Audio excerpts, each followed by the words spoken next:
Special Operations, Covert Ops, Espionage, The Team House, with your hosts, Jack Murphy and David Park.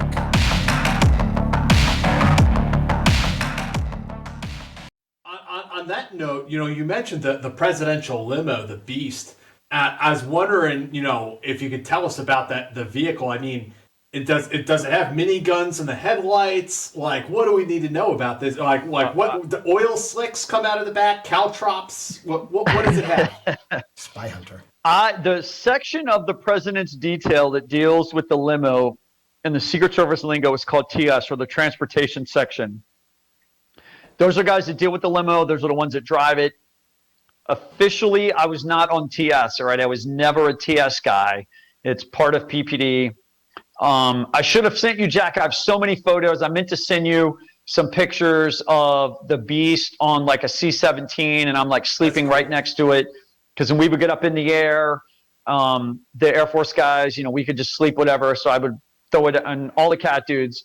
We would typically travel with the Beast because it's got to be there before the president arrives. And I have pictures of me like sleeping right next to the Beast. But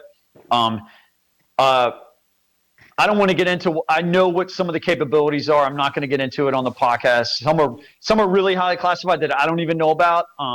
So I'm pretty sure there's no oil slicks though, man. Damn. What was that 80s? What was that 80s game? Arcade game? What, Spy Hunter? Yeah, right. I think it's Spy Hunter. The game, the car game where you have oil slicks. Yeah, and you have jacks that would come out and the oil slicks. Yeah, I'm pretty sure it doesn't have, but it has some other classified capabilities. But this is a true story. The same Mumbai trip, all right? The threat level was so high on that trip, and we flew in a day ahead of Obama on that trip. And so we land, and for whatever reason, we had to drive through the slums of Mumbai. And to get to we weren't going to the embassy. We were staging the cars at some kind of embassy offsite. And it was hot as an MFer, man, that day in India. I know you guys probably hate hearing this is a true fucking story. This is a true fucking story. No, it was knee deep in hand grenades. We're with you.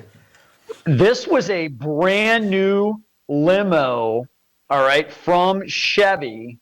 And this was like, I don't know, version 3.0 or whatever it was brand new. And supposedly Chevy and the Secret Service had field tested this thing. Well, damn it.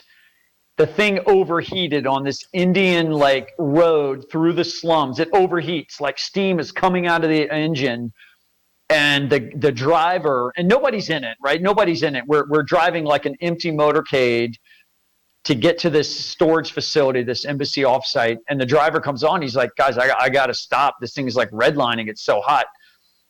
And so we stop. Well, I mean, what was that movie with where the Indian guy wins the lottery or whatever, and he's from the slums of Mumbai? Yeah. What was it? $1 Million Baby? What was it? Slumdog Millionaire. Slumdog Millionaire. Yeah. It was like Slumdog Millionaire. These, thousands of Indians are coming around, and this is a classified piece of U.S. government property. And KE, the team leader, he was like, "Guys, let's take up positions around the limo so this thing can get cooled off." And so we take, thousands of Indians are coming out of these slums, man. And we're like, what are we going to do? We can't shoot these people. Right. And the guy's like, "It's almost cooled down, man. It's almost cooled down." And so it's about 10 or 15 minutes there.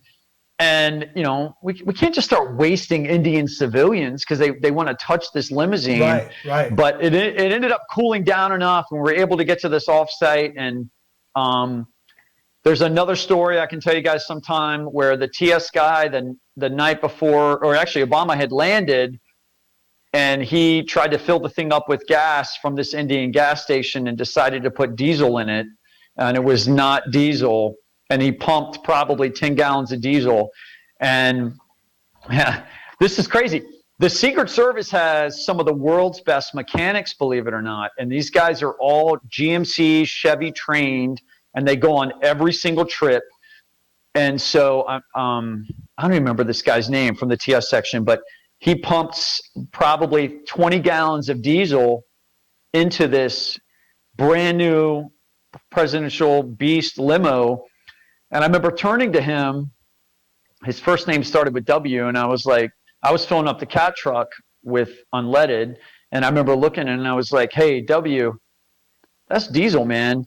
And the panic on his face, he said every cuss word, shutting the pump off. Yeah. We had to get an Indian tow truck, and Obama was supposed to go live, man, in like 4 hours to this major event with the president of India or the prime minister, whatever it was.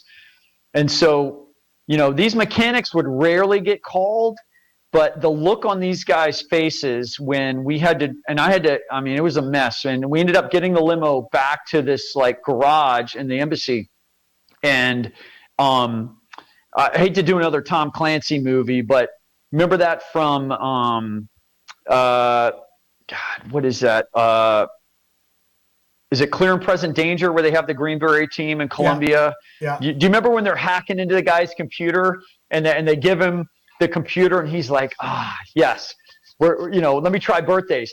Well, that's what these guys were. We were like, listen, man, we filled this thing up with like 5 or 6 gallons of diesel, and they were just like so excited.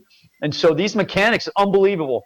And like 4 hours, took this whole engine apart, drained all the fuel, cleaned the fuel pump, brand new fuel filter, got this thing up and running. It was amazing, dude, to see these guys work. Wow. And the heat of Mumbai, India, it was unbelievable. That's fascinating. Earlier, when you're talking about driving down in that movie, I thought you were gonna say Stripes. I thought you were talking about the EM50, the Urban Assault.